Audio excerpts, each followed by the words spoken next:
अयोध्या न काशी, अब की बार पासी। जो ये नारा है इसमें थोड़ी तब्दीली हुई है। तब्दीली यह हुई है कि अब की बार पासी बनाम पासी। हम बात अयोध्या की कर रहे हैं। अयोध्या लोकसभा सीट पर जब चुनाव हुआ और भारतीय जनता पार्टी चुनाव हार गई तो पूरे के पूरे देश में जग हंसाई हुई। उसी अयोध्या में एक बार फिर चुनाव है। मामला है अयोध्या लोकसभा सीट के अंतर्गत आने वाले एक विधानसभा सीट का। विधानसभा सीट का नाम है मिल्कीपुर। मिल्कीपुर में उपचुनाव का ऐलान हो चुका है। भारतीय जनता पार्टी की तरफ से और समाजवादी पार्टी की तरफ से उम्मीदवारों का ऐलान हो चुका है और उम्मीदवारों के ऐलान के बाद से पासी बनाम पासी को लेकर के जबरदस्त चर्चा चलने लगती है। पासी बनाम पासी कैसे समझिए। समाजवादी पार्टी की तरफ से उम्मीदवार बनाए गए हैं अजीत प्रसाद। अजीत प्रसाद कौन है? तो जो अयोध्या के समाजवादी पार्टी के सांसद हैं, जिन्होंने अयोध्या को जीत करके पूरे के पूरे देश में भारतीय जनता पार्टी, नरेंद्र मोदी और योगी आदित्यनाथ की बेइज्जती करवाई थी, वो अवधेश प्रसाद जो हैं, उनके बेटे हैं अजीत प्रसाद। अजीत प्रसाद पासी हैं जाति के। अब दूसरे तरफ से भारतीय जनता पार्टी ने उम्मीदवार बनाया है चंद्रभानु पासवान को। चंद्रभानु पासवान भी पासी हैं और इसीलिए कहा जा रहा है कि इस बार राम जी की नगरी में पासी बनाम पासी होगा और योगी आदित्यनाथ की इज्जत और नरेंद्र मोदी के लोकसभा के चुनाव का बदला चंद्रभानु पासवान के हाथ में है। हमने सोचा कि जरा समीकरण के बारे में बातचीत किया जाए कि वहां पर पासी जो है वो इतना महत्वपूर्ण कैसे बन गया।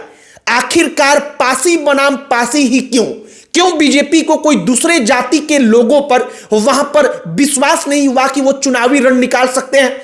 हम सब कुछ बताएंगे और बताएंगे कि कौन अयोध्या का मिल्कीपुर विधानसभा का उपचुनाव जीत रहा है।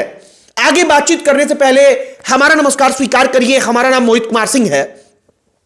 चंद्रभानु पासवान के पीछे भारतीय जनता पार्टी ने अपने 7 मंत्रियों को लगा दिया है। 7 मंत्री चंद्रभानु पासवान को जिताने के लिए जी तोड़ मेहनत करेंगे। इधर चंद्रभानु पासवान पर योगी आदित्यनाथ का सीधे तौर पर आशीर्वाद है। मतलब योगी आदित्यनाथ की प्रतिष्ठा चंद्रभानु पासवान के हाथ में है। अब प्रतिष्ठा इसलिए क्योंकि अयोध्या में जो डेवलपमेंट का कार्य हुआ, अयोध्या में जो विकास के काम हुए, इन तमाम मुद्दों को लेकर के भारतीय जनता पार्टी एकदम आश्वस्त थी कि 2024 के लोकसभा के चुनाव में चाहे हम पूरा उत्तर प्रदेश हार जाएं, पूरा बिहार हार जाएं, पूरा दिल्ली हार जाएं, लेकिन अयोध्या तो जीतेंगे। कहा जा रहा था कि अयोध्या में लड़ाई कहां है। अयोध्या ने तो ऐसा डेवलपमेंट देखा है कि उस विकास के आगे सब कुछ फीका पड़ जाएगा। लेकिन चुनाव का परिणाम आया तो पता चला कि अवधेश प्रसाद चुनाव जीत गए। अवधेश प्रसाद दलित हैं, दलित में पासी हैं। कहा गया कि जो पासी का वहां पर पूरा का पूरा समीकरण था, उसने अयोध्या को हिला दिया और पूरे के पूरे दलितों का एकजुट होकर के जो अवधेश प्रसाद थे उनको समर्थन दे देना भारतीय जनता पार्टी को हरा गया। अब इस बार अवधेश प्रसाद जब सांसद बने तो वो मिल्कीपुर विधानसभा से विधायक थे। उनके सांसद बनने के बाद वो सीट खाली हो गई। अब सीट खाली हो गई तो अंदरूनी तौर पर दोनों तरफ से तैयारी होने लगी। समाजवादी पार्टी के पास यह चैलेंज रहा कि वो सीट हमारी थी तो हम अपने पास रखें। भारतीय जनता पार्टी की पूरी इज्जत जो है वो मिल्कीपुर विधानसभा सीट पर टिकी हुई है। योगी आदित्यनाथ का प्रतिष्ठा वहां पर दांव पर लगा हुआ है, क्योंकि अगर मिल्कीपुर भी बीजेपी हार गई तो सीधे तौर पर सवाल उठेगा कि योगी आदित्यनाथ का विकास, योगी आदित्यनाथ का अपराधियों के साथ किसी भी प्रकार का टॉलरेंस नहीं करना, इन तमाम चीजों का प्रभाव फीका हो रहा है। नरेंद्र मोदी का प्रभाव क्या फीका हो रहा है। अब इन तमाम चीजों को बरकरार रखने के लिए वो प्रतिष्ठा, वो इज्जत वहां पर बनी रहे, इसके लिए चंद्रभानु पासवान को सिपाही बनाकर मैदान में उतारा गया। जो अवधेश प्रसाद के बेटे हैं अजीत प्रसाद, वो भी पासी, चंद्रभानु पासवान भी पासी, इसीलिए पासी बनाम पासी वहां पर हो रहा है। हमने जो एक और नारा दिया था सबसे शुरू में कि अयोध्या ना काशी, अब की चलेगा पासी, वो नारा 2024 के लोकसभा के चुनाव के दौरान जो अवधेश प्रसाद थे उनके कार्यकर्ता लगाते थे। गांवों में जाकर के कहते थे कि इस बार अयोध्या और काशी नहीं बल्कि केवल पासी को देख करके बटन दबा देना है। और इस बार मामला वहां पर पासी बनाम पासी का बन चुका है।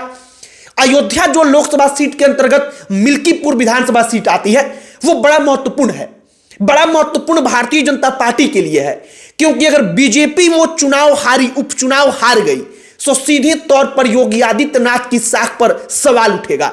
योगी आदित्यनाथ इसे व्यक्तिगत प्रतिष्ठा से जोड़ भी चुके हैं।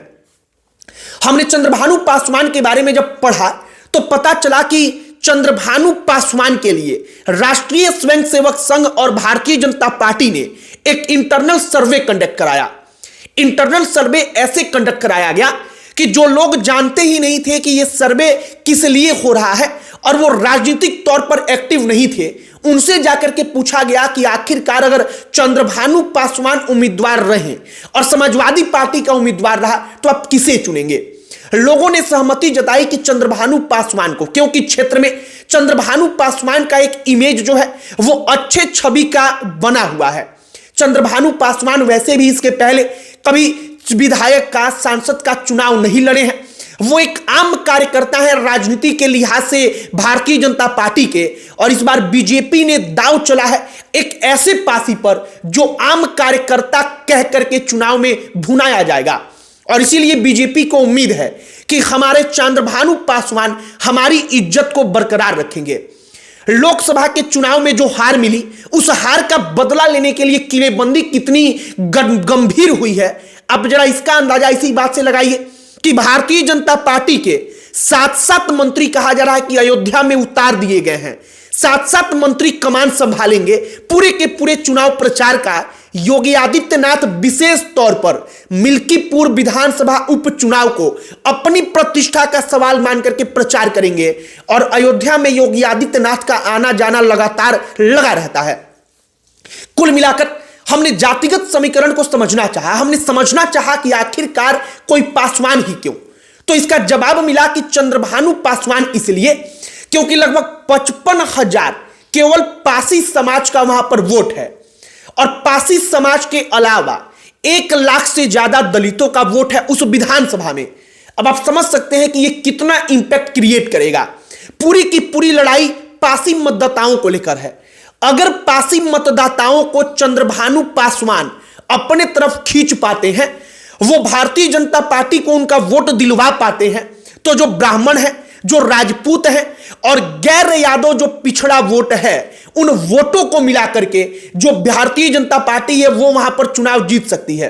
लेकिन अगर पासी समाज का वोट समाजवादी पार्टी को गया और मुसलमानों का, यादवों का वोट उनको मिलेगा ही मिलेगा, और इनके अलावा जो अन्य नाराज लोग हैं उनका वोट अगर समाजवादी पार्टी को मिला तो चुनाव वो जीत जाएंगे।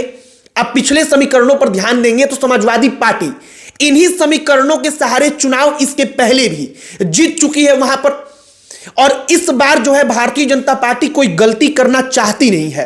कुल मिलाकर के मिल्कीपुर विधानसभा का उपचुनाव प्रतिष्ठा का सवाल है योगी आदित्यनाथ के लिए, और इस बार के रण में पासी बनाम पासी वहां पर हो रहा है, और यह नारा वहां पर बुलंद भी हो रहा है। अगर आप समीकरण को देख करके कहेंगे कि किसका पलड़ा भारी है, तो निश्चित तौर पर समाजवादी पार्टी वहां पर भारतीय जनता पार्टी को सीधे टक्कर देगी। भारतीय जनता पार्टी अगर वहां पर अपने पूरे दमखम के साथ लड़ेगी तो कहा जा रहा है कि चूंकि चंद्रभानु पासवान के आने से जो भारतीय जनता पार्टी का आम कार्यकर्ता है, वो आम कार्यकर्ता वहां पर चुनाव लड़ेगा। मतलब एक एक बूथ का कार्यकर्ता अपने आप को मान लेगा कि हम चुनाव लड़ रहे हैं, और इसीलिए बीजेपी ने चंद्रभानु पासवान को एक आम कार्यकर्ता को उतारा है। बाकी अब आगे परिणाम क्या होगा, इस पर आपकी क्या राय है, कमेंट बॉक्स में लिखकर बताइएगा। वीडियो यहीं पर समाप्त करते हैं। अंत में हमारा परिचय, हमारा नाम मोहित कुमार सिंह है। बहुत बहुत धन्यवाद।